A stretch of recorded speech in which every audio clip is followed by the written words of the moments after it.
Today we are talking about measuring time and elapsed time. This is something that you did in 4th grade math. Today we're going to revisit it and kind of review it, and then we're going to do a few practice problems with it as well. Okay, so we measure time by the movement of Earth. Let me make this a little bit bigger on the screen. Maybe try not to twist it too much. There we go. It's a little crooked, sorry. Okay, so you have seconds, which then go into minutes, which then go into hours, which then go into days, and then weeks, and then months, and what next? Years, and then? Decades. And then? Centuries. And then? Double centuries. What is a millennium? How many years is that? 100 years. 1,000 years. Well, what's Yes. after the millennium? So, What comes after the millennium? in the year 2000, you all were born in the 2000s, we moved over into a new millennium. It was a big deal, really big deal. It takes Earth, this is an interesting fact, about 365 and a quarter days, so a fourth of a day, to travel once around the sun. Most years have 365 days, but every 4 years we have what we call a leap year. Why is it every 4 years? Yes. Because if there's 1/4, because there's 1/4 of an extra time. So if we didn't have a leap year, it would be all awkward, and then instead of your birthday being in fall, it would be in summer. Yeah, eventually it would fall in the summertime or in the springtime or the wintertime. So we've got to account for that 1/4 of a day each year. So 1/4 1 year, another 4th the second year, another 4th the third year. By the 4th year, we've got to add a whole extra day to our year. So that's how we keep things on track. That's what we add. Okay, raise your hand if you have a question. Yes. Is there anything past the millennium? You can keep going. Yes, Otto. What if you're born on leap year? Then you celebrate your birthday usually around there. Okay. That means All we're right. only at 11. A leap year has 366 days, which makes up for the fraction of the whole day that we missed over a period of 4 years at a time. Okay, well, how many decades is a century? Do we know how many? Oops. How many years is a century? 100. 100 years is a century. So, if I'm talking about decades, then how many decades would that be? 10 years. Because how many years is one decade? 10. So 10 years times 10 makes 100 total years, right? Okay. So that means there should be 10 decades and 1 century. According to this calendar up on the board, June 8th, 2014 is what day of the week? Sunday. Does everybody feel good about reading a calendar? Identifying days on a calendar? Okay, moving on. Clocks show the time of day. There's 2 different types of clocks. The one that we're most familiar with is the one on the left. That's what most of our phones, our watches, things like that show these days. But the one on the right is called an analog clock, and that's all I have in my room because I feel that it's very important that people still know how to tell time on an analog clock. So at the one on the back, I have all these little fan blades around it that tell you, that kind of help remind you what each of the numbers on the clock are representing.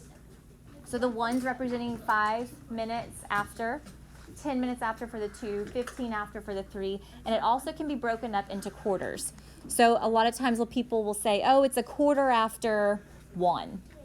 That means that we're looking over here, because if I break up a clock into 4 parts, we have quarters. So if I say it's a quarter after 1, that means it's really 2:15. 1:15. If I say it's 12:30, what time is it really? 12:30. If I say it's a quarter till 2, 1:45. It's a quarter till 2. So we got to go back. It's still 1 o'clock something. It would be 1:45. Yes. This shows, okay, so let me erase my marks real quick. This is showing that it's almost 2 o'clock. So it's 1:45. Looks like a lightsaber. Okay.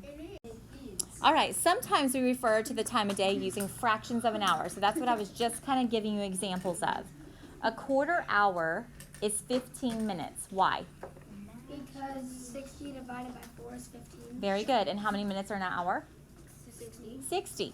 So if you take the 60, you divide it by 4, you get those 15-minute increments. So a quarter after 2 is 2:15. This is what we just practiced. A quarter past 1 is 1:15, and a quarter to 4 is 3:45. Half an hour is 30 minutes. So if I said 7:30, that's 7:30. The 24 hours of a day are divided into AM and PM. So if I have 12 AM, that's representing when? Midnight. The beginning of each day. That's when it starts over all over again. 12 p.m. is when I pick you up from recess every day, right? At 12 o'clock, we get picked up from recess. It's the midpoint of each day. The 12 hours before noon are all considered AM. So once midnight hits, all of that time is AM until noon, which is 12 p.m. Okay, this clock shows the time that Rick's first morning class ends. He woke up 2 hours before this time. His lunch period begins 3 hours. Let me see if I can, I don't think I can move that. 3 hours, does it say later? Probably. It says 3 hours. 3 hours. No, it says 3 hours after It'll this have time. to be with 3 hours after this time. Oh, okay, so 3 hours after this time. What time did Rick wake up? All right, so he woke up 2 hours before this time. His lunch period begins 3 hours after this time. So when does his lunch, when did he wake up? 9:45. He woke up 2 hours before the time shown. So 7:05 is when he woke up. But his lunch period is 3 hours after this, which would be when? 3, 12. It'd be 10:05 would be 1 hour later. 11:05 would be 2 hours later. So 12:05 is correct. And I need to label each of these. Is it 7:05 p.m. that he woke up? No. A.m. Is it 12:05 a.m. that he ate lunch? No, p.m. If you guys do not label your times, I'm counting it wrong because I don't know what time of day you're talking about. I don't know if you're talking about a.m. or p.m., so be sure you label your time. Someone was outside picking flowers at 12 a.m. Then they would be picking flowers at midnight in the middle of the dark. Yes. Please listen. What if it doesn't tell you? Like, what if it doesn't tell you if it's AM or PM? It might not tell you if it's a.m. or p.m. So if you're talking about things that happen in the evening, then you know that we're talking about what? p.m. If you're talking about things that happen in the morning, then you know that we're talking about what? a.m. So you have to read carefully sometimes to know what it's talking about. Could happen at even. It will be more specific than that. Okay, elapsed time is the amount of time between something starts and something ends. So for example, if you start homework at 4 and you finish at 5:15, that time in between is considered elapsed time. So how much time went by? 1 hour and 15 minutes. 1 hour and 15 minutes would have gone by between the time you started and the time you ended. So here's a problem. Raven and her friends attended a movie that was 2 hours and 5 minutes long, and it ended at 9:20. What time did the movie begin? So if it was 2 hours and 5 minutes long, it ended at 9:20. We got to figure out when it started. Somebody raise your hand if you can explain to me, not just tell me the answer. You have to walk me through how to get to the answer. I don't want to know the answer until you walk me through it. Okay. Yes.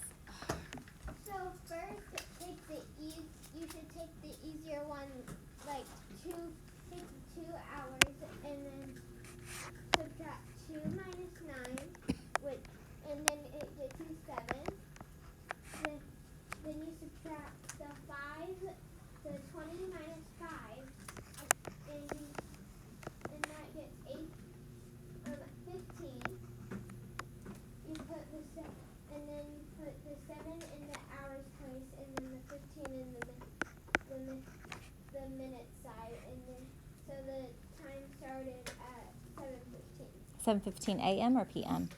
Most likely PM, because it wouldn't make sense to get up and then go straight to a movie. Right, and it also tells us that it ended at what time? PM, 9:20 p.m. All right, So are there any questions about how that can be solved? You want to break it up in hours and minutes if you can. Sometimes it's difficult to do that, and you basically just have to kind of go around the clock, like figure out, okay, what's 1 less hour? What's 2 less hours? Then go back 5 more minutes. Okay, this way worked, the way that Savannah walked us through it worked out perfectly. Okay, if there's no questions, then I'm going to pass out your page. You're going to start on page 190. You'll do all 30 questions. Be sure you show all necessary work today.